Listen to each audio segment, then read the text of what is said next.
ZEE5 app download करें और देखें पूरे एपिसोड बिल्कुल फ्री।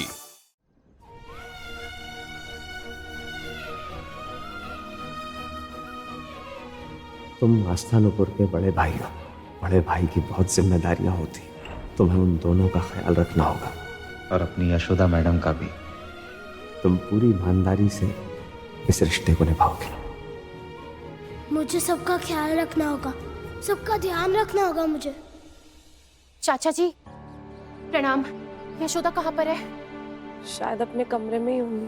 वैसे तो तुम्हारा पति मनोज और अशोक दिन भर साथ रहते हैं, एक दूसरे के अच्छे दोस्त हैं, एक दूसरे को अच्छे से समझते हैं।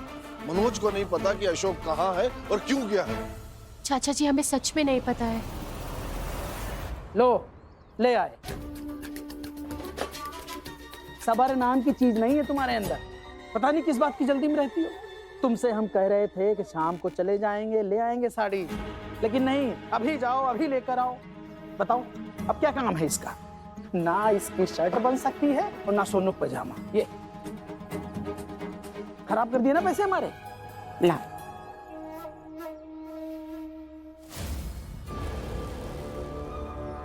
जरा से पैसे तुम्हारे क्या खर्चा हो गए, तुम तो रोने लग गए हैं? अभी याद नहीं है? थोड़ी देर पहले हम अपने भाई के लिए कितने मोटे मोटे आंसू से रो रहे थे। तुम क्या चाहते हो? हमारे वो सारे आंसू बर्बाद हो जाए? हा?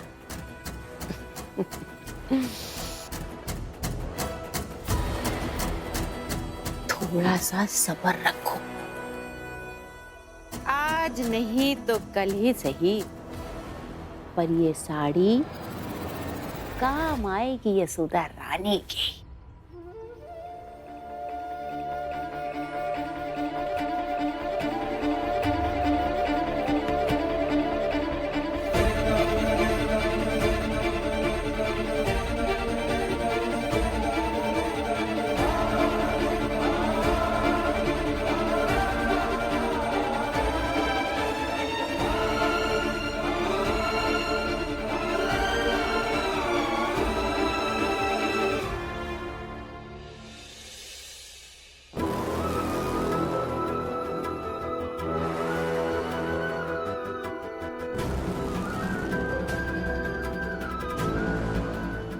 कहाँ चले गए हैं आप मुझे इस घर में छोड़कर?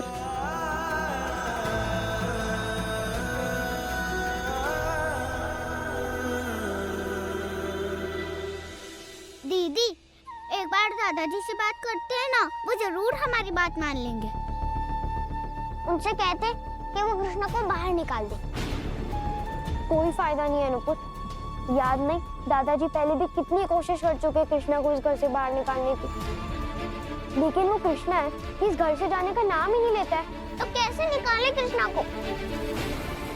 छोटी बेबी, बड़ी बेबी, अगर आपको मुझे जिम्मेदार मानकर सुकून मिल रहा है तो मैं दोषी बनने के लिए तैयार हूँ,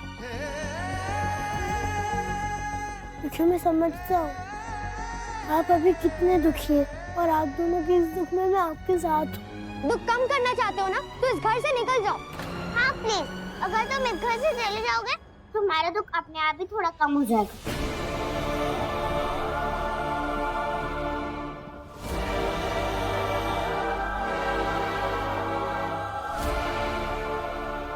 कृष्णा को देख के तुम्हें गुस्सा नहीं आता? अशोक भैया का धोखा याद नहीं आता?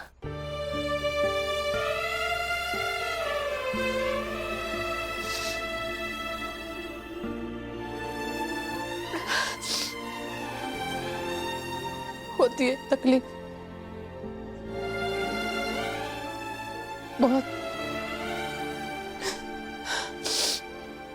गायत्री, बहुत गुस्सा आता है। कभी कभी तो इतना गुस्सा आता है कि लगता है खुद कृष्णा को बाहर निकाल दूं।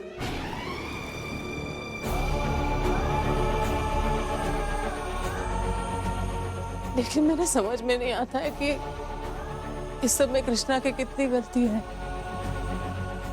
लेकिन ये भी झूठ नहीं है कि ये सब तब से हो रहा है जब से कृष्णा मेरी जिंदगी में आया है। लेकिन फिर लगता है कि कृष्णा तो बच्चा है, उसे ये भी नहीं पता कि ये सब जो हुआ है वो क्यों हुआ है। कृष्णा को एक मरती हुई माँ ने मेरे हवाले किया था, मुझे उसकी जिम्मेदारी दी थी, तो शायद उस जिम्मेदारी से बंधी हुई हूँ मैं। और अशोक जी ने भी कई बार कहा था कि मैं कृष्णा का ख्याल रखूं। अब अशोक जी नहीं है तो उनकी बात तो माननी पड़ेगी मुझे।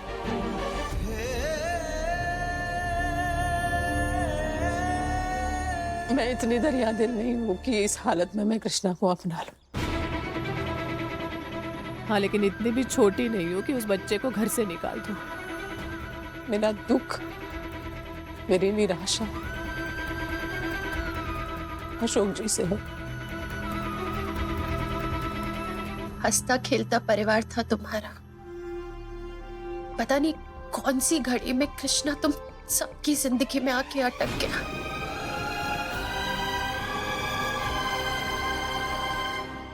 नहीं गायत्री, अब जो किस्मत में है वो कर रहेगा। उस बच्चे के लिए ऐसी बातें क्यों करनी? कभी कभी हर इंसान अपनी जगह पे एकदम सही होता है, बस परिस्थितियां गलत हो जाती है। इसलिए कृष्णा को पूरी तरह से दोषी नहीं मानती हूं मैं।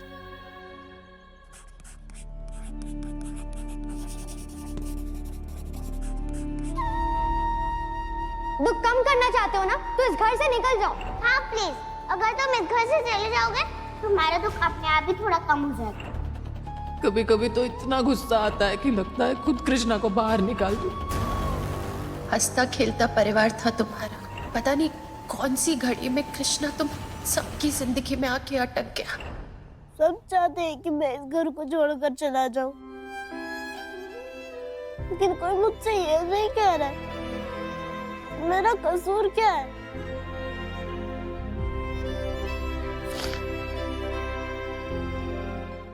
ZEE5 ऐप डाउनलोड करें और देखें सारे एपिसोड्स बिल्कुल फ्री।